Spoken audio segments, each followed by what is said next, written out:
My hands were shaking when I sent the distress signal, not because I expected anyone to answer. I sent it because it was the last thing I could do for my people. The fleet was broken. 17 ships remained from what had once been 400. Our fuel reserves were at 11%. Our wounded numbered in the thousands, and we had lost count of our dead somewhere around the second orbital bombardment of our home world. I am Velkin, senior archivist of what is left of the Scythe Collective. And I am writing this record not for myself, but for whoever comes after us, whether that is our children or the historians of another species entirely. The Cathvar Dominion did not simply defeat us.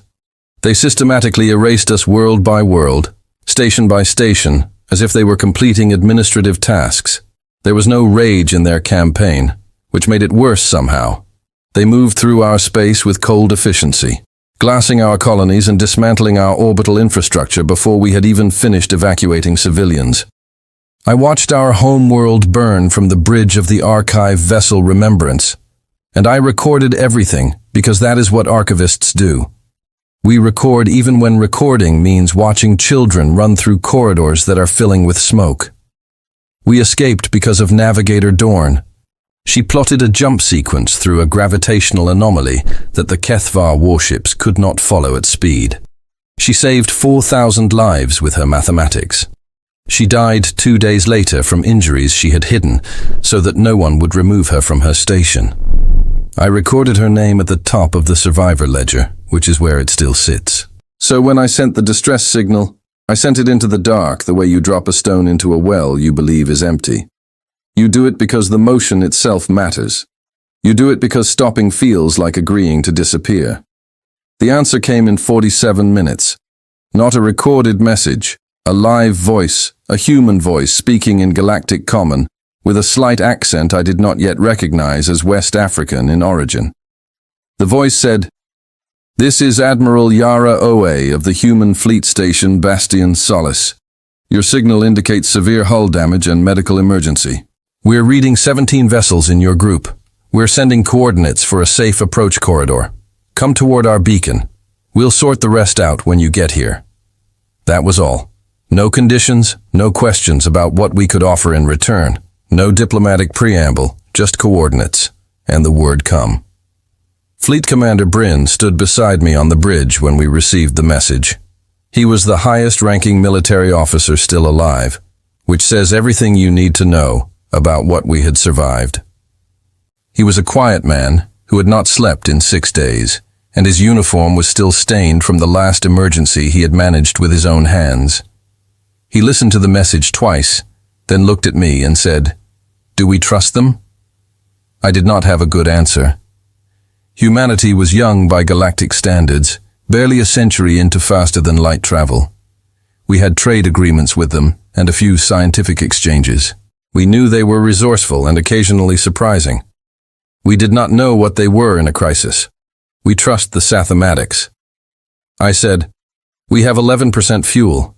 We cannot reach any other friendly system." So, we turned our ships toward the human beacon. Nothing I had read about humanity prepared me for Bastion Solace. I had expected a way station, a refueling post perhaps, or a modest defensive platform the humans used to guard this sector. When Bastion Solace emerged from the darkness as we approached on our final fuel reserves, I stood at the observation window, and I could not speak for a long moment. What I was looking at was not a station. It was a fortress the size of a small moon, and it was armed in ways that I, as an archivist with access to galactic military records, did not have classification for. The outer hull was layered in overlapping armor plating that I later learned could withstand sustained capital class. Bombardment for nearly 8 hours. Weapon platforms jutted from every angle, each one capable of independent targeting. There were docking bays large enough to hold our entire fleet with room to spare. Sensor arrays swept the surrounding space in overlapping fields that left no blind spot larger than a few hundred meters. Between the main structure and the outer defense perimeter, 3 additional rings of automated weapons platforms orbited in slow, constant rotation. And none of that was what made me stop breathing. What made me stop breathing was what was happening out before we had even docked. 3 human engineering ships were already repositioning, aligning themselves between our damaged fleet and the direction we had come from. They were extending a defensive grid, a network of linked shield emitters and early warning buoys in a wide arc around our approach vector. They were not waiting to see if we were worth defending. They were already defending us. Before we had even exchanged a formal greeting, before they knew our names or our history or anything except that we were hurt and running, I pressed my hand to the observation window. I do not entirely know why. Docking was handled by a young human officer named Lieutenant Colin Webb. He was perhaps 28 years old with a calm voice and the kind of organized efficiency that suggested he had managed emergencies before. He guided each of our FN7 ships as into Berthwist's instructions, assigning medical teams to the most critical vessels first, coordinating fuel transfers, and fielding our panicked communications in 3 languages simultaneously. He never raised his voice. He never seemed overwhelmed. When the last of our ships was secured, he simply said, "You're all inside the perimeter now. Get some rest. The Admiral will speak with you in the morning." Inside the perimeter, those 3 words landed on me in a way I did not expect. Our medical teams were overwhelmed within an hour of docking. We had 401 critically injured aboard various ships, and our medical supplies were nearly gone. The humans moved without being asked. Within 20 minutes of our docking, human medics were moving through our ships with their own equipment. I watched a human doctor named Francis Okafor work on a Sirith child for 2 hours without stopping, speaking quietly to the child the whole time in words the child could not understand, but in a tone that needed no translation. When the child finally stabilized, Francis looked up at me and she did not say anything. She just moved to the next patient. I found the children's ward at the 3rd hour after docking. A large section of Bastion Solace's interior had been cleared and set up with low beds and soft lighting. Sith children, most of them separated from parents who were either in surgery or listed among the dead, lay sleeping in rows. And at the entrance to that ward, 2 armed human soldiers stood guard. Not sleeping, not checking their equipment, simply standing there, watching the corridor, watching the dark beyond the door, making sure nothing could reach the children sleeping behind them. I stood in the corridor for a long time and watched those 2 soldiers. One was a tall young man whose name tag read G. Harlow. The other was a woman whose name tag read D. and Coy. They did not know I was watching them. They were simply doing what they had apparently decided to do, which was stand between the sleeping children and everything outside. I went back to my small assigned quarters, and I sat down at my recorder. My hands were still shaking, but for a different reason than before. I opened a new file in the Sirith archive. I labeled it Record of First Contact with Human Protective Forces, and I wrote the first entry. They do not wait to be asked. They see someone in need, and they immediately begin building walls around them. I do not yet know what to make of this. I do not yet know what it means for us, but I know what I saw tonight. I know what I heard from Lieutenant Webb when he said, "You are inside the perimeter now." And I know what I felt when I looked at those 2 soldiers standing guard over children who are not their species, not their family, and not their responsibility by any law I know of. I felt something I have not felt since before our homeworld burned. I felt safe. The following morning, Admiral Yara Oe walked into the room where Fleet Commander Bryn and I waited, and she put a data slate on the table between us before she even sat down. The slate showed a tactical map. On it, the 17 remaining ships of the Scythe fleet were marked in blue. Around them, in a series of overlapping arcs, were the defensive systems of Bastion Solace, already redrawn to fully enclose us. Beyond the outer defense perimeter, 3 new rings of sensors and weapons platforms were being installed along the approach vectors, most likely to be used by Cathvar pursuit craft. "This is your defensive situation as of this morning." Admiral O.C. said, her voice was steady and direct. "Without ceremony or drama, the Cathvar will know where you are within a few weeks. Assuming their intelligence networks are as good as your reports suggest, we are not going to pretend otherwise. So, here is what we are doing in the meantime." She sat down and looked at us both with dark eyes, that had clearly seen a great deal without flinching from any of it. She was perhaps 50 years old with short natural hair and the posture of someone who had long since stopped being surprised by hard things. "We are reinforcing this station's outer hull in sectors 9 through 14, she said. "We are bringing in 2 additional weapon platform tenders from our inner system to expand the coverage grid. We are fueling and repairing your ships, all 17 of them, to full operational capacity. And we are extending our early warning network, another 40 light minutees in the direction you came from, so that nothing approaches without us having enough time to respond." Bryn was quiet for a moment. Then he said, "Why?" Admiral Osi looked at him. "Why?" "What? Why are you doing this? We have nothing to offer you. Our civilization is in ruins. We have no military capacity worth speaking of and no resources that could benefit you. Why are you building defenses around us?" The Admiral was quiet for a few seconds. She picked up a stylus from the table and turned it slowly between her fingers. Then she said, "Because you're here, and because you're hurt, and because something did that to you that shouldn't have been allowed to do it." She set the stylus down. "We can argue about strategic value later. Right now, you're inside our perimeter, and nothing is coming through our perimeter without a very serious conversation." I wrote that down in the archive that evening, word for word. I wrote it down because it was the kind of thing that should not be lost. That night, standing at the observation window of my quarters and watching the human engineering crews work in the dark outside, their suited figures moving along the hull of the station with the unhurried precision of people who expected to be doing this for a very long time, I thought about the young soldier Jay Harlow still standing at the door of the children's ward. I thought about Francis Okafor moving from patient to patient without being asked.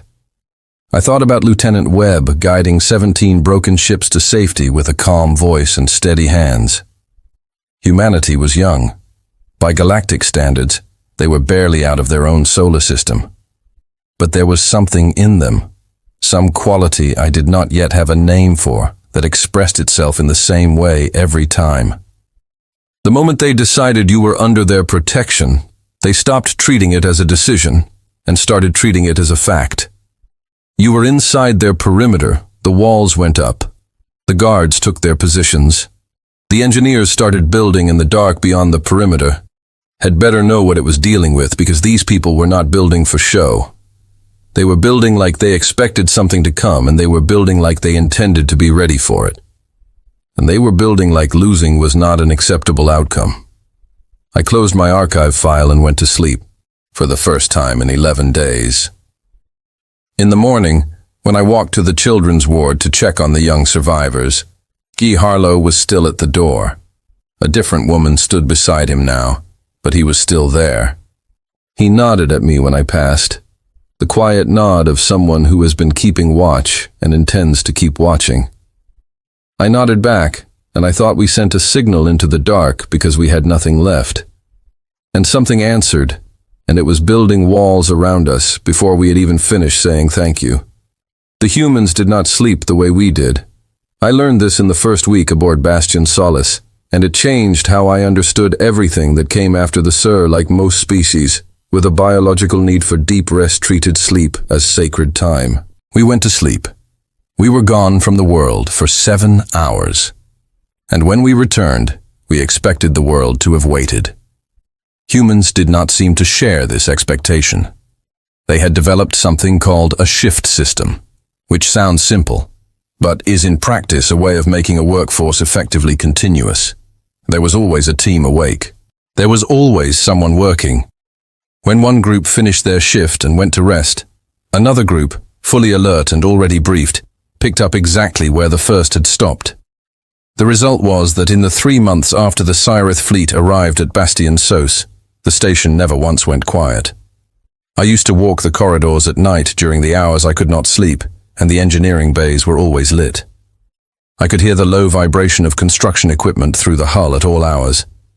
When I looked out the observation windows in the dark hours, I saw suited human figures moving along the exterior of the station with lights on their helmets, working in the cold and silence of space without any apparent awareness that this was unusual behavior. Within the first month, Bastion's solace had grown. That is the simplest way to say it. Decision grew. New modules were attached to the outer ring. The weapons platforms I had counted on arrival were not the final count. They were the starting point. New platforms were added, tested, calibrated, and integrated into the defense grid with an efficiency that reminded me of watching cells divide under a microscope. Each new piece snapped into place and became part of a system that was every week slightly harder to approach without permission than it had been the week before. I cornered one of the chief engineers in the corridor outside the main fabrication bay on a night when neither of us should have been awake. Her name was Clara Brent, and she was a small, compact woman in her late 30s with permanently tired eyes and the habit of wiping her hands on her uniform even when they were already clean. She was carrying a data slate and moving with the purpose of someone who had 7 things to do and was already thinking about the 4th one. I asked her why they were building so fast. I told her I had been watching and I needed to understand. She stopped and looked at me with those tired eyes and she said, "Because the Kethvar aren't waiting. You believe they will come here? I believe that anyone who does what they did to your people does not stop because the survivors found somewhere to hide," she said. "I believe that they will follow your signal trail eventually, and when they find it leads here, they will make a decision. And I want the decision to be very hard for them." She looked at her data slate, then back at me. "So, we're building. How long will it take?" Clara made a short sound that was not quite a laugh. "We'll be done when they arrive," she said, "which means we will not stop." And she walked away. I stood in the corridor for a moment after she left, processing that. We will be done when they arrive, not we hope to be done, not we are working toward completion. We will be done when they arrive. She had set her schedule to match the threat, not the other way around. The Scythe Council convened in the 3rd week to formally request asylum from the human government. It was the correct diplomatic step, and Fleet Commander Bryn handled the official portions with the dignity they deserved. I attended as archivist and recorded the prestige. The human diplomatic representative who received the request was a man named Ambassador Colin Farrow, a tall and careful man who listened with complete attention and responded with precise language. He accepted the request on behalf of the Human Governing Council and expressed the sincere condolences of humanity for what the Sir had suffered. Then he paused and added something that was not in the prepared text. He said, "I want to be clear that the protective measures currently underway at Bastion Solace are not contingent on the formal asylum process. Admiral Oy made those decisions 3 hours after your fleet arrived, before any application had been submitted. The building you have been watching is not a diplomatic gesture. It is what humans do for people who come to us in need." Fleet Commander Bryn looked at me after the representative left. I had nothing to say, so I wrote it down instead. In the 6th week, I was invited to attend a strategic planning session. I did not know what to expect. Among the SC, strategic planning was a careful and lengthy process involving extensive documentation, committee review, and formal approval chains. What I found in the human planning room was Admiral OC, 3 of her senior officers, and a holographic display table that currently showed every known Kevvar military position within 50 light years. I sat down at the edge of the table and did not speak. I was there to record, not to contribute, but I watched. And what I watched was, I thuggled to describe in my archive entries for days afterward. The humans were not planning for survival. They were planning for dominance. I do not mean this in an aggressive sense. What I mean is that their thinking did not begin from the premise of how do we endure this and end at best possible outcome for minimal loss. Their thinking began from the premise of how do we ensure that whoever is threatening our people cannot continue to do so, and worked outward from there. The map on the table was not a map of places to avoid. It was a map of places that needed to become untenable for the enemy. One of the officers, a gray-haired man named Captain Philip Crane, tapped a section of the map and said, "If they're staging from these 3 systems, we need to make those systems expensive to operate from. We're not ready to move forward yet." Admiral OC said, "We will be in 3 months, 4 at the most. The new platforms are ahead of schedule. The point isn't being ready to move. The point is being in the right position when we do." She looked at the map. If they come to us, they come through one of 4 corridors. Each of those corridors needs to be a mistake for them, not a challenge, a mistake. I wrote that down, word for word. Not a challenge, a mistake. In the 8th week, the Cathar Dominion sent a formal diplomatic communication to the human government. I read a copy in my quarters that evening. It was written in the cold, precise language of bureaucratic authority, and it said several things in carefully arranged legal terms that amounted to: the Sur are a condemned species. Their continued existence constitutes a violation of Dominion expansion rights. Harboring them places the human government in violation of Outer Systems treaty obligations, and the Dominion expected human forces to stand aside within 30 days or face the consequences of obstruction. It was the kind of message designed to make a smaller power afraid. It was specific. It cited treaties. It used the word consequences with practice menace. It was exactly the kind of communication that had, throughout the diplomatic history, caused our councils to hold emergency sessions and send frightened negotiators. I read it twice, and then I went to find Admiral Osei to ask how she intended to respond. She was in the fabrication bay supervising the installation of a new long-range targeting array. She read the message on the data slate I handed her while a crane moved a 16-ton piece of equipment over her head without her looking up. Then she handed the slate back to me and said, "Get me the communication officer." She dictated the response herself, and I stood beside her and recorded it as it was transmitted. It was 1 page. It said, "The Scythe Collective is under human protection. The Cathar Dominion is advised that any military action against vessels, personnel, or installations under human protection will be met with a full and immediate response. We do not recognize the validity of expansion rights as applied to the destruction of an inhabited species. Your 30-day window is noted. Proceed in that direction and find out what comes next." It was signed Admiral Yara Oe, Commanding Officer Bastian Solis. No diplomatic language, no committee review, no carefully constructed ambiguity. Just a direct statement of fact. I walked back to my quarters and stood at my window for a long time after that. Outside, the engineering teams were still working. Clara Brent was probably somewhere on that whole right now building. I thought about what it meant to send a message like that. The Cathar had 400 warships in this sector alone. Humanity had bases and fleets, but they were not a proven military power at this scale. What they were doing was not a calculated strategic decision.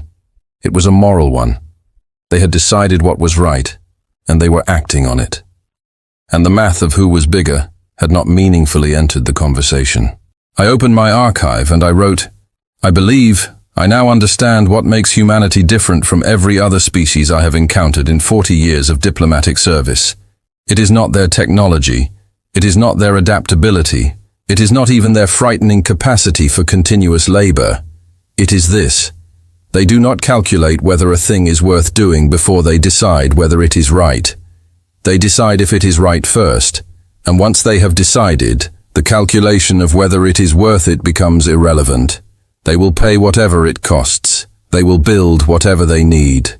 They will stand in front of whatever comes, because the decision has been made, and they do not unmake decisions like that." In the 10th week, 3 things happened that I recorded as significant. First, the Sith Council formally voted to dissolve its independent military command and request integration into the Bastion Solis defensive structure. This was not a surrender. It was a recognition that we had 17 ships, and humanity had the resources to actually protect us, and that pride was a luxury. We had lost the right to win our homeworld burned. Fleet Commander Bryn submitted the request personally to Admiral Osei, and she accepted it without ceremony. She simply said, "Your people know these ships. We can use that. Welcome to the perimeter." Second, Clara Brent took me on a tour of the new defensive installations. She showed me the upgraded shield emitters, the new platform rings, the long-range targeting systems that could now engage threats at twice previous maximum range. She showed me the internal power grid upgrades that meant the station could sustain full combat operation for 72 hours without external resupply. She showed me the emergency medical expansion that had quietly tripled Bastion Solis's capacity to handle casualties. At the end of the tour, she looked at me and said simply, "3 months ago, this was a station. Now it's something that would take a very serious force, a very long time to get through. Do you think it will hold?" I asked her. She wiped her hands on her uniform. "It's not the station I'm betting on," she said. "It's the people inside it." Third, in the 10th week, something happened that I did not record immediately, because I needed time to understand it. Late at night in the corridor outside the children's ward, I found Lieutenant Colin Webb sitting on the floor with his back against the wall, eyes closed, not asleep, just resting in the way that humans sometimes rest when they have been going too long. I sat down on the floor beside him because I did not know what else to do. We sat there for a while in silence. Eventually, he said without opening his eyes, "How are your people doing?" Slowly, I said, "Better than before. The children are eating properly now. The injured are healing." He was quiet for a moment. Then he said, "Good. Just that." "Good, Lieutenant." I said, "Do you understand what you are all doing here? Do you understand what it means that you are building all of this? That you are standing guard over our children? That your admiral sent that message to the Cathar?" He opened his eyes and looked at the ceiling. "We're keeping people safe," he said. "That's what we're doing. You might have to fight a war over it." "Yeah," he said. "Probably. Does that frighten you?" He thought about this with what seemed like genuine consideration, not performance. Then he said, "Losing frightens me. The fight itself is just the fight." I wrote that down later. The fight itself is just the fight. Losing frightens me. In the 12th week, Admiral Osi called me into her briefing room and showed me a new map. The Cathvar had moved 3 of their main battle groups into positions that the human early warning network had now identified. They were positioning for something, not yet moving but arranging themselves the way a hand arranges itself before it closes. "They're deciding," Osi said. "And when they decide, they'll come through one of these 4 corridors." She pointed to them on the map. "We've been fortifying all 4. She looked at me. "I want you to understand that we are not waiting to see what they choose. We are ready for every option they have." "You believe this will become a true engagement," I said, "not just a threat." "I believe," she said carefully, "that when an organization does what the Cathvar did to your people, they have already told you everything you need to know about how they make decisions. They don't bluff, they don't posture, they decide, and they act." She folded her hands on the table. "So we're going to make sure that when they decide and act this time, they run into something they were not prepared for. And your people," I asked, "how do they feel about this? You are to fight a war against a power that has not yet technically attacked you. They came after you." She said, "You're inside our perimeter." That's close enough. That sentence stayed with me for a long time. Close enough. Not a technicality, not a legal threshold, a human threshold. You were under their protection, and something was threatening you. And that was to them close enough to being under attack to require the same response. I went back to the children's ward that evening. The children were awake now, most of them moving through the corridors with a little more confidence than they had shown in the first weeks. A few of them had started learning words in the human language from the soldiers and medical staff. I heard a small Cyrith girl say thank you to G. Harlow in English, and Harlow crouched down and replied to her in 3 words of Sir Mangled that it made her laugh. It was the first time I had heard a Cyrith child laugh since before our home world burned. I stood in the corridor, and I pressed my hand against the wall of this fortress that humans had been building around us every waking moment for 3 months. And I thought about the Cathvar fleet arranging itself in the dark beyond our perimeter. And I thought about Clara Brent somewhere out on the hull right now still building. And I thought about the message Admiral O.C. had sent. Proceed and find out what comes next. I thought they were going to find out very soon. And I thought for the first time since watching our homeworld burn that I was not entirely afraid of what came next, because what came next was going to have to come through this station. And this station was built by people who had decided without hesitation that we were worth building it for. That is not a small thing. That is perhaps the largest thing I know. The HFY fleet arrived at the edge of our detection range on a morning when the station was running at full operational capacity, and Admiral O.C. had already been awake for 4 hours. I know the exact moment it happened because I was in the communications center, reviewing archive transmissions when the early warning system registered the contact. The technician at the board, a young man named Pete Aldridge, looked at his display for exactly 3 seconds before he said in a completely calm voice, "Contact. Multiple contacts bearing 477 by 12. I'm counting." He paused. "I'm still counting."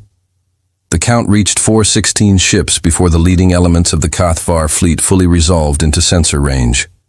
They were arranged in a formation I recognized from Syra military records as the Dominion's standard punitive strike pattern. It was the same formation they had used when they glassed our homeworld. It was designed to communicate inevitability. The pattern was meant to say, "This is what the end looks like, and it is orderly in total." I looked at that formation on the display, and for a moment my chest locked in 6. I had penis before, because the last time I had seen it, I had been watching through the observation window of the archive vessel Remembrance as it burned everything we had ever known. Then Admiral O.C. walked into the communications center and looked at the display and said without any perceptible change in her voice, "All stations combat readiness begin the corridor protocol. Phil, get me firing solutions on all 4 approach vectors." Captain Philip Crane's voice came back over the intercom. "Ready on all 4. Hold everything." Oh, she said not yet. That word "yet" told me a great deal about how she intended to run this. She was not panicking. She was not retreating. She was choosing when to move, which meant she already knew how to move. The 4 months of building and planning and practicing had produced exactly this. A commander who could look at 416 enemy warships on a sensor display and say, "Not yet." Because she knew the geometry of what she had built, and she knew the geometry of what was coming, and she knew that the right moment had not yet arrived. The HFY fleet sent a broadcast on open frequencies, the same bureaucratic certainty as their previous communication, now amplified by the presence of 400 warships. They announced hence that the human station, Baston Solace, had been designated a military obstruction. They announced that the SIR were to be surrendered immediately and the human forces withdrawn. They announced that failure to comply within 1 hour would result in corrective action. Corrective action? As if ending 4,000 lives was a correction. Admiral Oy listened to the entire broadcast. Then she looked at Pete Aldridge and said, "Reply no, just no." A single word transmitted to 416 warships. I wrote it down in my archive and underlined it twice. I had been assigned a position at the secondary observation post for the engagement, which was an armored room off the main command deck with a full sensor feed and communications access. Fleet Commander Bryn was beside me. The 17 SIR ships, now fully integrated into the Baston defense grid, had taken up positions in the second defensive ring. Bryn was in constant communication with our pilots, who had been trained and drilled alongside human crews for the past 2 months. Outside through the armored observation port, the dark was complete. There was nothing to see with the naked eye, not at these distances. What was happening was visible only on the sensor displays. 400 ships on one side of it, at this station on the other, and between them a set of corridors that the humans had spent 4 months turning into something the HFY did not yet understand. I found myself thinking about Clara Brent, somewhere in the engineering section right now, but probably listening to the combat status feeds and wiping her hands on her uniform. I found myself thinking about G. Harlow, who I knew had been reassigned to an interior security post for the duration of the engagement, still standing between the children in the dark. Even now, I found myself thinking about Pete Aldridge at his communications board, young enough to have only been a child during the last major conflict humanity had fought. Now calm is still water, while 400 ships closed out on the station he lived on. Whatever humanity was, it had produced these people. It had produced them reliably in number in every department and post aboard this station. The Cathar had designed their approach to begin their main assault outside what they believed was our maximum effective range. They intended to weaken the outer platforms in the opening phase before closing to decisive range. What they encountered instead the moment they crossed into the zone their intelligence had told them was safe, was concentrated fire from 12 platforms they had not mapped at a range they had not accounted for. The first minutes were not a battle in the way the Cathar had expected. They were a lesson. 17 of their leading warships lost propulsion in the opening exchange. Not fully disabled, not yet, but slowed, struggling to advance or retreat effectively, sitting in a zone where every key system aboard them was now a priority target. The Kivar formation began to shift, attempting to adjust their approach vector, moving to one of the secondary corridors. OC's voice came through the intercom, steady and without hurry. Rotate coverage to Corridor 2. Let them think they found a gap. There was no gap. There had never been a gap. Every corridor had been prepared. The Cathar fleet, moving to what their instruments told them was a less defended approach, found themselves entering a zone where the weapons platforms in Corridor 2 had been waiting at full readiness for exactly this movement. I watched our 77th ships perform maneuvers in the second defensive ring that I did not know our pilots were capable of. 2 months of drilling alongside human crews had changed them. They no longer flew like a battered refugee fleet trying to survive. They flew like part of something larger, responding to the same coordinated command structure, holding positions under fire with a precision that I would not have believed if I had not been watching it on the sensor display. Bryn watched them too. He had a communications line open to the lead Cyrith pilot, a young officer named Vel, who had been 17 years old during the first Cathar bombardment, and who had been flying combat mission since she was 18. I heard Bryn say to her quietly, "Hold your position, Vel," and I heard her reply without a tremor in her voice, "Holding, Commander." 4 months ago she had been a refugee. Now she was holding a combat position inside a human defense grid against the same fleet that had bombed her home, and her voice was steady. That is what the humans built, not just platforms and shield emitters and weapon arrays. They built this, the ability of a 19-year-old Syrah pilot to hold her position under fire because she had been trained by people who did not accept losing as an outcome. Bryn was watching his pilots too. He had a secondary communications line open through the engagement. A quiet channel he kept live so that our pilots could hear his voice even when he had nothing specific to say to them. I had noticed this in the second hour, when I realized the channel was open and active, and Bryn was simply sitting with it present, not transmitting orders, but available a steady frequency. He pilots could check if they needed to know someone on the other side was listening. I mentioned it to him during period in the engagement. He said, "They're a long way from home. They should not feel like they're alone out there." I sat with that for a moment. Then I said, "Where did you learn to do that?" He looked at me from watching them, he said, and he nodded toward the human crew around us. He was right.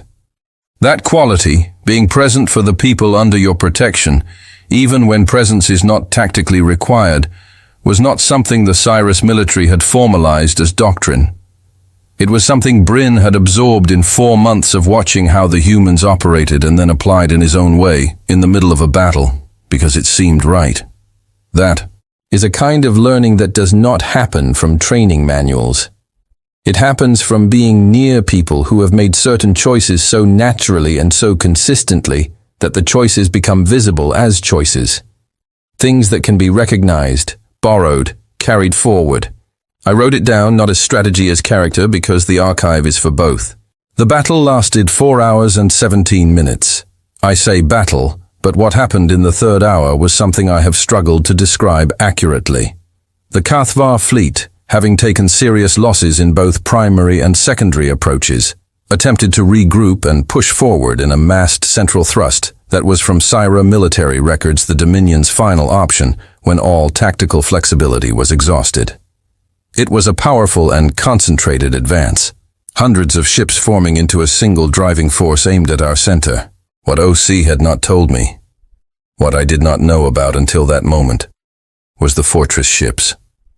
I had noticed them when we first arrived. 3 vast structures docked in the deepest bays of Bastion Solace. Structures so large I had assumed they were parts of the station itself, permanent and fixed. I had never asked about them because they looked like they had always been there and always would be. They were not permanent, they moved. When the Cathvar's central thrust reached the inner defense perimeter, and the main engagement should, by any calculation, have become a close-range struggle with an uncertain outcome. The 3 fortress ships separated from Bastion Solace and advanced to meet the Kvar formation.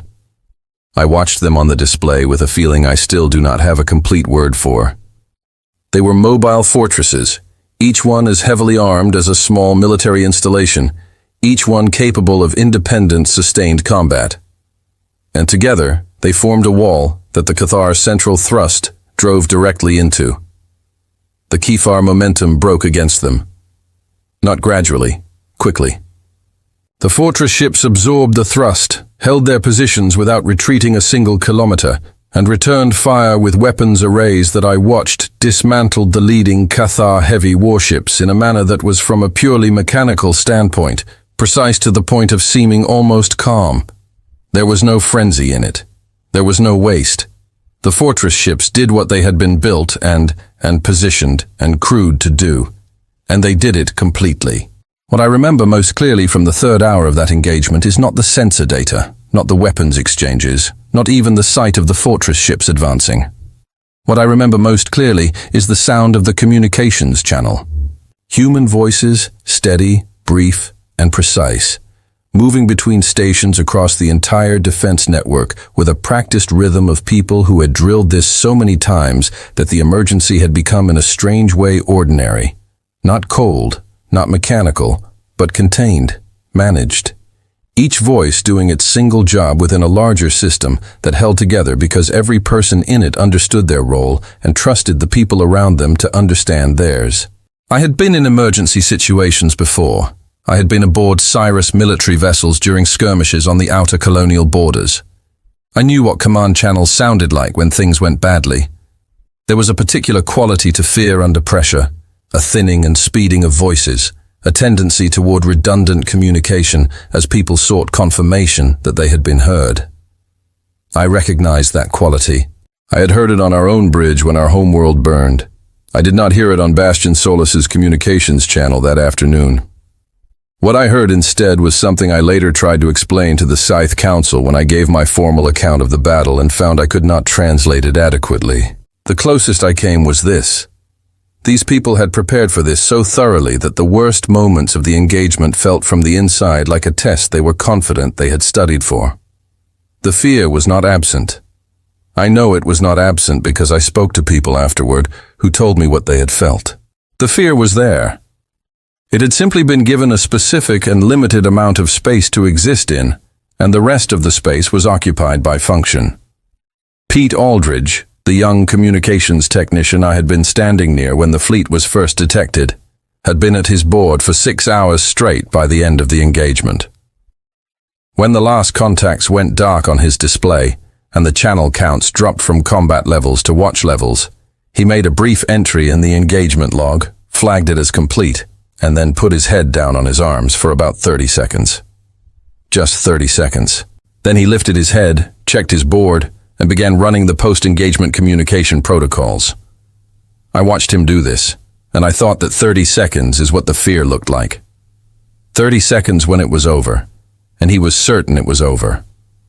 And then, back to work. I pulled up the flight recorder summaries on my secondary display and looked at our 17 SIR ships. They had held their positions for the entire 4 hours and 17 minutes. Not a single one had broken formation without authorization. 2 had taken serious damage and continued operating in reduced capacity rather than withdrawing. The lead pilot, young Vel, had flown the final 90 minutes of the engagement with a partially compromised navigation system and had not reported it until everything was over because reporting it would have required her to leave her position. I wrote Vel's name in the archive separately with a note because she deserved to be recorded separately. Captain Crane came to the secondary observation post an hour after the engagement ended. He sat down across from me and Bryn and said simply, "It's done then. I'm sorry for your losses too from our side." Bryn looked at, "Thank you, Captain. We lost good people," Crane said. "They would want to know the outcome was worth it." He looked out the observation port at the dark where the debris field was, though nothing was visible from here with the naked eye. I believe it was. He stayed about 10 minutes, then excused himself for post-engagement assessments. Before he left, he looked at me and said, "Are you writing all this down?" "Yes," I said. "Good," he said, and left. Captain Crane's voice came over the intercom. "Admiral, they're trying to pull back close Corridor 4, OC said. "Nothing exits through Corridor 4. Corridor 4 was the retreat path, the last option for the Kivar fleet, the vector back to their own space. And OC had prepared that corridor too. She had placed weapons platforms along Corridor 4, not because she needed them for the defense of the station, but because she had planned from the beginning that this engagement would not end with the Cathvar retreating home to prepare a second attempt. She had planned for this to end. Every ship in that fleet that had participated in the assault on the Sir Collective, whose registration numbers were in the Dominion military records we had shared with the humans, was present. Every ship that had been in formation over our home world, every ship that had fired on our refugee convoys, they were all there, and none of them were going to go home and do it again. I pressed my forehead against the cool surface of the observation window. Bryn put his hand on my shoulder. Neither of us said anything for a long time. When the tactical display finally showed the engagement closing, when the last contacts resolved into debris fields and the sensor returns went quiet, I heard something I had not expected. A young human voice distorted by static and the interference of the winding down engagement broadcast on open channel before the signal cut. The voice said, "Tell the Cyrus kids on Bastion we held the gate." The name on the transmission log read, Lieutenant A. Ford. He was 24 years old. He had been piloting a support craft in the outer ring, covering a damaged Cyrith vessel during the peak of the central thrust engagement. His ship had been lost 90 minutes into the battle. He had spent his last transmission making sure someone told the children that the gate had held. I sat down on the floor of the observation room right where I stood. Bryn sat down beside me. The sensor displays were still showing their after-action readings. The Fortress ships were returning to their docks. The platforms were cycling down from combat readiness. The early warning network was already re-extending to its standard range. Outside, through the observation port, the dark was still complete, but it was a different dark now. It was a dark we owned. I opened my archive file in the observation room with hands that would not quite steady, and I wrote, "They did not simply fight for us. They fought until there was nothing left to fight. And one of them, a young man named A. Ford, who was 24 years old, used his last transmission to tell the children that they were safe. I play that recording every year. I will play it every year for as long as I have years to spend." Admiral Oe presented the Cyrith Council with the counter-offensive plan.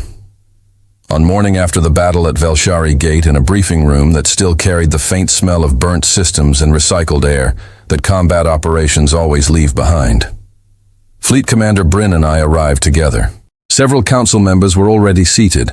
OC was standing at the head of the table when we entered, and the holographic map behind her showed something none of us had expected.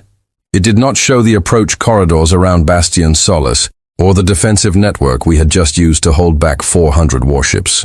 It showed Cathar space, their systems, their supply lines, their occupied colonies, their home territories. The council members looked at the map and then at each other.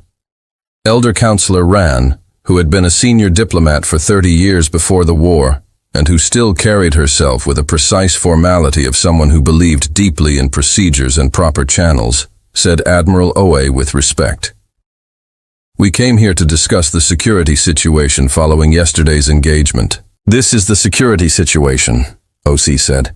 "This is a map of Dominion space." "Yes," Rand studied her. You are proposing to enter Kethvar space. I am proposing to end the Kethvar Dominion's ability to threaten any world that does not want to be threatened by them, Osi said. Which is what I believe your security situation actually requires. The room was quiet.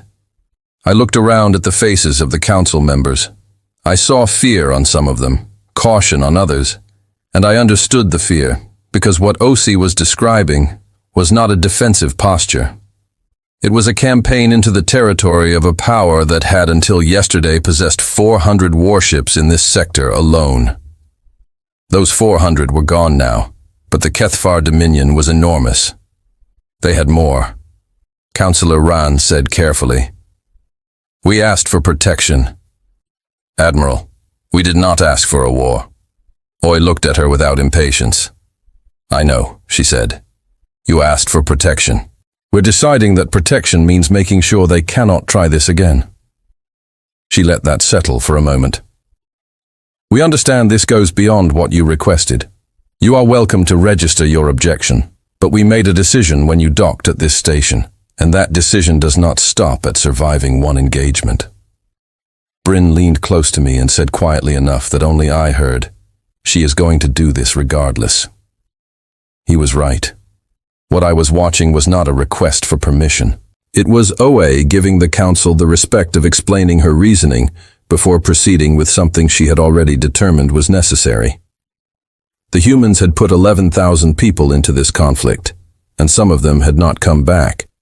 And Osi was not the kind of commander who watched her people die and then left the job half-finished.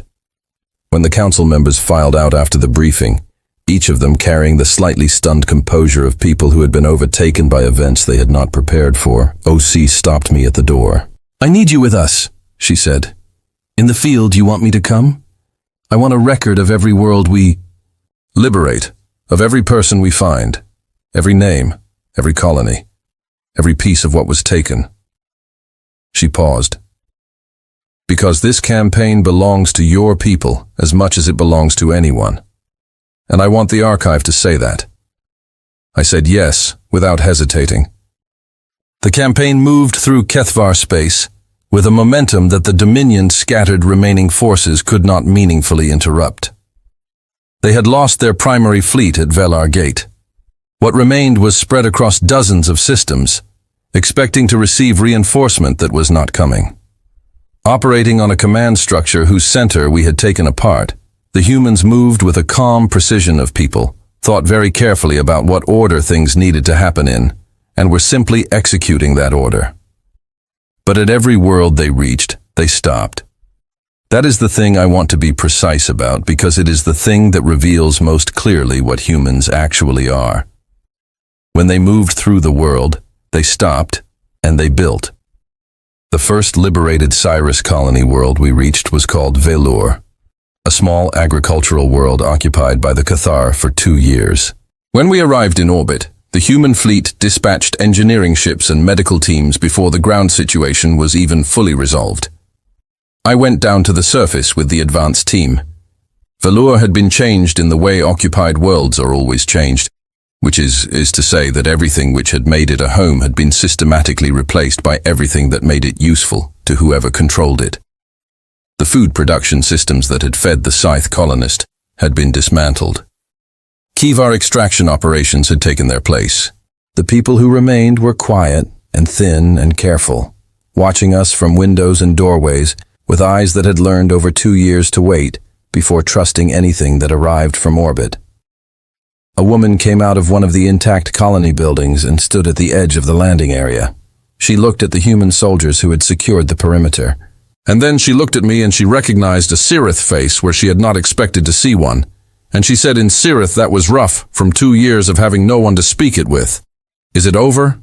I said I believed it was. She sat down on the ground where she stood. Not from weakness, just from the simple and overwhelming need to sit down after 2 years of not being able to. Clara Brent had come with the engineering team. I watched her walk through the ruins of the food production facilities with 2 of her colleagues, her data slayed out, measuring and noting, talking in the low, practical voice she used when she was already planning a solution. She looked at one collapsed greenhouse structure for about 30 seconds and then said to no one in particular, 6 weeks, and this is running again, maybe 5, if the foundation is solid. I said to her, you are going to rebuild their farms. She looked at me as if this was the most obvious statement she had ever heard. Can't leave them with nothing, she said, and she went back to her measurements. The pattern repeated itself on every world. Secure the system. Clear the Cathvar military presence. Send in the engineers. Defensive platforms went up because the humans refused to move on without leaving each liberated world protected. Medical facilities were restored. Communication networks were brought back online. Human personnel stayed behind, not as a governing force, but as a standing guarantee. You are inside the perimeter now. We are still here. Nothing comes through without our answer. Several of the species that had been under Cathvar control for decades were cautious, rightfully so. They had long experience with the arrival of outside military forces and the complicated obligations that tended to come attached to liberation. A species called the Then, who had been paying tribute to the Dominion for 60 years and lived in 3 systems along the inner border, sent armed ships to intercept our fleet when we approached. The intercept was tense. The thin ships moved into blocking positions with their weapons active, broadcasting warnings. OC halted the fleet immediately and opened a direct communication channel. She talked to the thin commander for the better part of an hour. I do not have a full transcript of everything that was said, but I know what changed by the end of it. The thin commander asked OC what the humans wanted in exchange for protection, what tribute or resource or political alignment they expected. And OC said apparently that they wanted nothing. That was not a common answer. The thin commander asked 3 more times in different ways of few before he accepted that she meant it. The thin ships lowered their weapons and let us pass. 2 days after that, the Thin Council formally requested inclusion in the coalition that was forming somewhat organically around the human effort. Oshi positioned one of the fortress ships in the Thin Home system before we moved on. She did not announce it as a gift or a strategic asset or a show of force. She simply said, "You're inside the perimeter now," and moved to the next objective. I stood on the bridge beside her when she said that, and she did not look at me, but I saw the corner of her mouth move in something that was not quite a smile. She knew I had been listening. She knew I recognized the words. The coalition grew to include 6 additional species before the campaign reached the Cathvar court system. Each new member brought their own reasons for hesitation, their own specific histories with the Dominion, their own fears about what it might mean to trust anyone at this scale. Each one was convinced, not by promises, but by evidence. The humans demonstrated world by world, system by system, that their protection meant exactly what it said. They stood where they said they would stand. They built what they said they would build. They stayed. Lieutenant Owen Marsh, who had been assigned to diplomatic liaison work with the allied species after the F then joined, told me something during the campaign that I have thought about often since. He was 26 years old from a small town in northern England, and he had a way of thinking about complicated things in very plain language that I found clarifying. He said, "The thing is, every species we meet has been let down before. Somebody promised them something and didn't deliver, or helped them, and then asked for something in return, or protected them, and then used that protection as leverage. So they're waiting for the part where we do that, and when we don't said, then they don't know what to do for a while." He said, and then they join. The soldiers who stayed behind on liberated worlds were not assigned there against their will. They volunteered, and there were always more volunteers than positions. I asked a young soldier named Marcus Cole about this on the second liberated Scythe colony world, where he had been stationed as part of a 6-person security and engineering team. He was 22 years old and had grown up in the north of England, and he had a directness about him that reminded me of Clara Brent, the sense of someone who has already sorted out what matters and does not spend energy on what does not. I asked him why he had volunteered to stay on a colony world that had nothing particularly strategic about it when there were other postings available. He thought about it for a moment with the genuine consideration of someone who had not rehearsed the answer. Then he said, Because someone should stay, because if we liberate a place and then nobody stays, we've just left again. He looked at the rebuilt storage buildings the engineering team had been working on that week. And I like building things. I like being able to see what I did.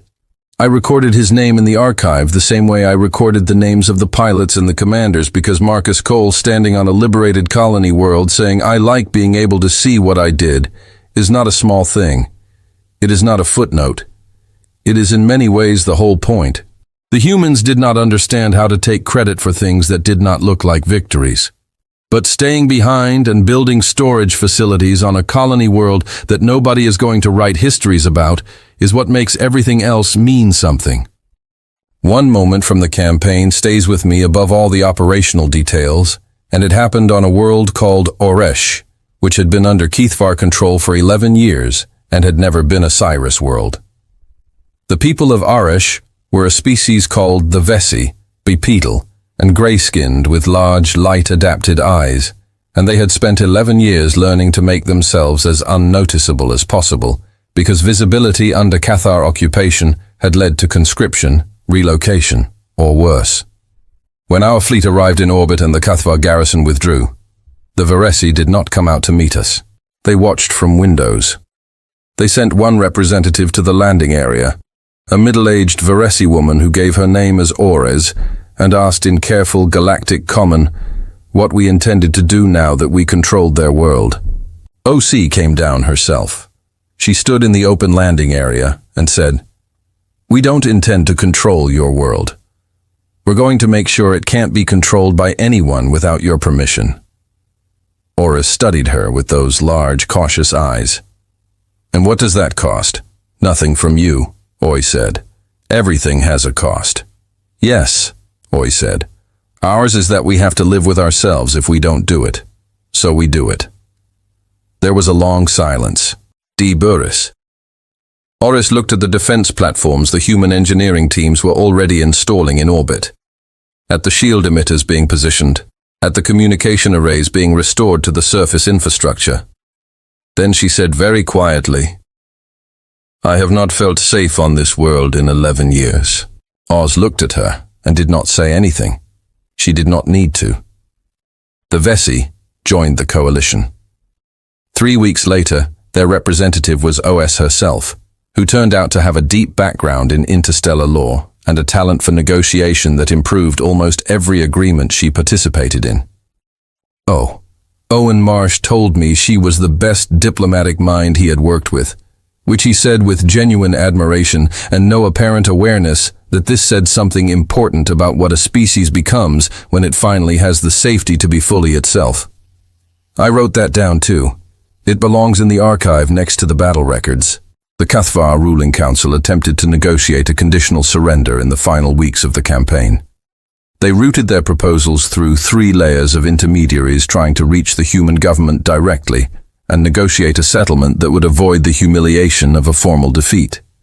Their proposals were detailed and in some ways reasonable in the way that proposals from a position of weakness sometimes become reasonable. OC reviewed every proposal and rejected all of them. Not the content of them, not the principle of negotiated peace, but the destination. Every intermediary was told the same thing. The Cathvar Dominion would surrender formally in person to representatives of the Cyrath Collective with full galactic transmission and record. Any other arrangement was not on the table. The intermediaries came to OC directly when the 3rd round of rejections arrived, and the lead intermediary, a Delvari diplomat named Yessa, who had been navigating difficult negotiations for 30 years, and who had a gift for finding workable compromises in impossible situations, said to OA, "Admiral, I understand the principle, but surely a practical resolution that achieves the stated security objectives is more important than the formal symbolism of who receives the Sith watch their homeworld burn." OC said they lost more than anyone. They get to receive this. That is not a symbolic decision. It is the correct one. She looked at Yessa with the steady directness that was her permanent mode of operation. If the Dominion has a problem with surrendering to the people they wronged, they can resume the conflict, and we can see how that concludes. The Dominion did not resume the conflict. I was present in the formal session when the Kivar, Council stood in front of Fleet Commander Bryn, and Elder Counselor ran and delivered their surrender. I watched Bryn receive it with completely steady hands. 14 months ago, he had been standing on the bridge of a burning ship, asking if we could trust the humans. Now, he was standing in a formal session, holding the surrender of the organization that had destroyed our homeworld. Receiving it, because a human admiral had insisted that it was ours to receive. I wrote down the date and the time and every name present and the exact words spoken because that is what archivists do. And then I wrote one additional note that was not part of the formal record which I have kept as a personal entry. She gave us this. She could have accepted the surrender herself and called it efficiency. Instead, she spent 2 weeks of negotiations insisting that it belonged to us. I do not know how to adequately record what that means. I will try for the rest of my career. After the session ended, and the room was emptying out in the careful, slightly exhausted way of rooms where large things have just concluded, I found OC near the windows. She was looking at the stars outside with the expression of someone who has just set something down after carrying it. For a long time, I stood beside her. We looked at the stars together without speaking for a while. Then I said, "What happens now?" "Now we make sure it holds." She said, "More building." She made a sound that was nearly a smile. Always more building. I went back to my archive that night, and I wrote for 3 hours every world, every name, every moment. And I added all 11,000 names from the graves on the Outer Dominion moon to the Sur archive of the honored one by one. Each small metal plate with its name and its date. No glory, just names. Every single one. 12 years have passed since the surrender session. I am writing this final entry in my quarters on the rebuilt South homeworld, which is called Velcan. Now my name, which I was told only when I arrived for the ceremonial reopening, and found the naming plaque on the Capital District's Central Archive building. I protested vigorously and was told with the gentle and absolute firmness of people who have completely made up their minds that the archive itself had chosen the name, and the archive does not revise its decisions. I have been an archivist long enough to understand that some arguments are not worth having. I am 63 years old. I have held this profession for 42 of those years. I have recorded more in the past 12 than in all the years that came before. Let me tell you what the world looks like now. The Bastion network spans what was once the most dangerous and contested transit corridor in this arm of the galaxy. 11 jointly operated stations, each one a direct architectural descendant of the original Bastion Solace, staffed by personnel from 8 species, with humans providing the primary engineering and command infrastructure that holds the network together. Nothing moves through the corridor without the network's awareness. No threat emerges without a collective response. No species in the coalition faces anything alone. The logic of the original perimeter, the one that OC drew around 17 broken ships on the night we arrived, has simply kept growing. It grew to include our fleet, then the Serath colonies, then the freed worlds, then the Thin and the others. It kept growing because that is what humans do with perimeters.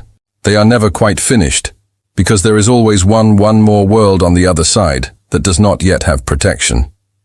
And the humans cannot seem to look at an unprotected world without starting to measure where the walls should go. Our homeworld is being rebuilt. I landed on its surface 3 months ago for the first time in 14 years. I stood in what used to be the central plaza of the old capital city, and I breathed the air which is still the air of home, even though the buildings around it are mostly new. Reconstruction will take another generation, perhaps 2. But it has begun properly with foundations that are meant to last centuries, built by people who intend for them to still be standing long after everyone currently alive is gone. Clara Brent is the chief engineer on the new Central Archive building.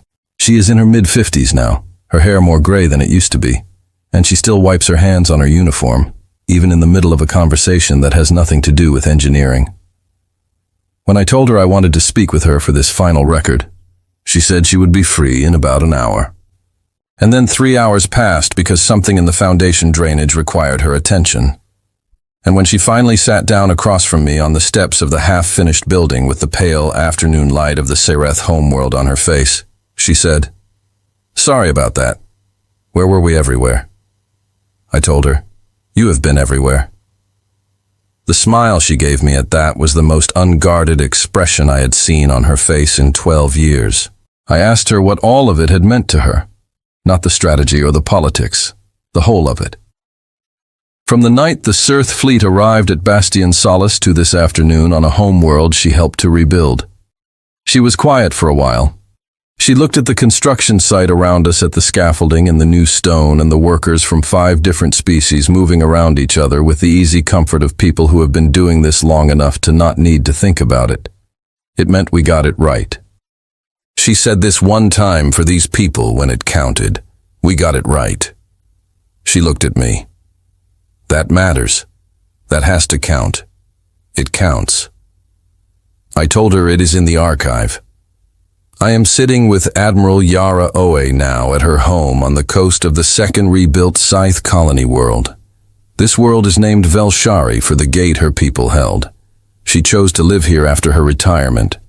She chose a Sur world when she could have gone anywhere. And she has been here for 4 years. And she watches the ocean every morning from the step of her small house, as if she genuinely cannot get tired of it. She made tea when I arrived. We sat outside together in the morning light, and the ocean was blue-green and loud, and the local birds cut back and forth over the water in long curving arcs. And for a while we did not need to say anything. She is 58. She looks like someone who has been put to something very heavy, and found that standing upright again has its own quiet pleasure. I asked her the question I had been saving for the end of this record. The question that Bryn asked on the morning after our fleet docked at Bastion. Solace when he looked across a table at a woman he did not know and asked why. I asked her why. Why all of it? Not the tactical reasoning, not the strategic calculus, not the diplomatic logic. Why does humanity do what it does when someone arrives broken at their door? She looked at the ocean for a long time.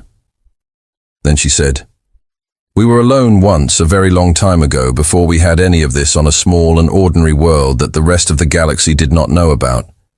Things were very hard for us in ways I don't think translate well across species. And no one came. Not because they were cruel, they just didn't come. We didn't exist to them yet. She paused, holding her cup in both hands. We got through it ourselves. We always do. But we never stopped knowing what it had felt like to be the ones nobody came for. A bird crossed the water below us and curved up into the light. So when we got to space, she said, and started meeting everyone, started understanding how many places in the galaxy are full of people who need someone to come. We had already made a decision. Nobody voted on it. Nobody wrote it down. It was just there in us from everything that came before. If we ever could, we would be the ones who came. We would be the ones who answered. We would be the ones who built. She looked at me, because someone should have built walls for us once, and no one did, and we never forgot what that felt like. I sat with that for a while. The ocean kept moving. The birds kept flying. Do you think humanity will always be this way? I asked. She turned and looked at me with those steady eyes that have seen enormous things and remained clear. And she made the warm and completely unguarded laugh of someone who has thought about this question for years and arrived somewhere at peace with the answer. We will argue about it endlessly. She said, every generation someone will make a very reasonable case that it is too expensive or not our problem, or that we should look after ourselves first, and there will be long, serious debates with compelling points on both sides. She looked back at the water, and then somewhere someone will send a signal into the dark and we will answer it, and we will build another fortress. I wrote that down in my archive that evening, every word in the exact order she said them. It joins the rest of this record, which is the longest single entry I have made in 42 years of archival work. I want to close the way archivists are trained to close significant records with a precise account of what was found, what was done, and what it means, what was found. 17 ships carrying 4,000 survivors of a civilization that had been systematically ended by a dominant power that viewed their continued existence as an administrative inconvenience. What was done? A species 1 century into space travel built a fortress around those survivors before their names were known, responded to a diplomatic threat with a single page and 5 words, fought a battle until nothing remained to threaten anyone, liberated every world that had been wronged, built something at every stop, refused to leave anyone unprotected behind them, and then stayed. What it means? I have turned this question over for 12 years, and I keep returning to the same answer. The Sirith have a word, Velan. It means the one who stands between you and the dark.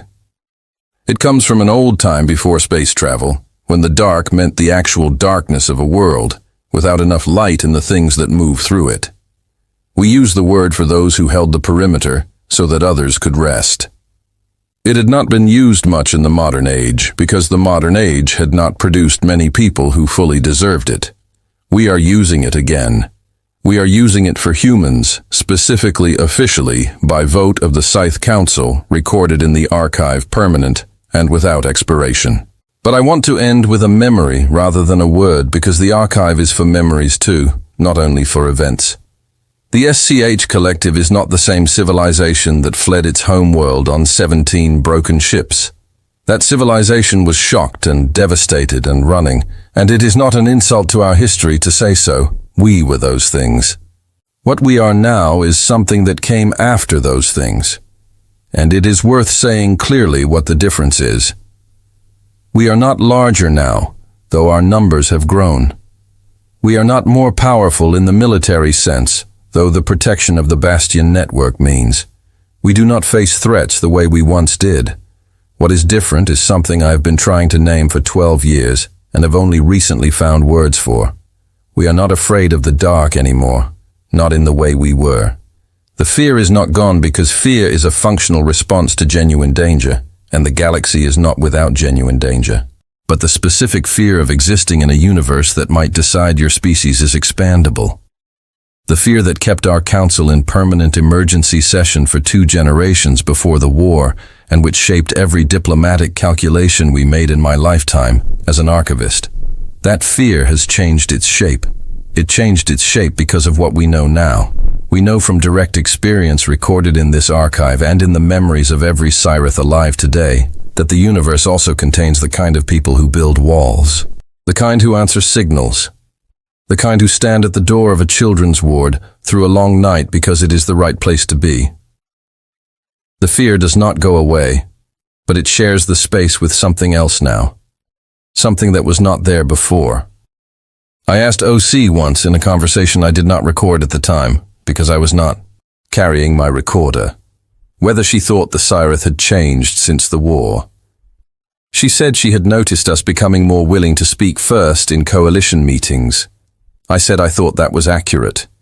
She said she thought it was because we no longer expected every room to be hostile. That is a precise and generous observation. She was right.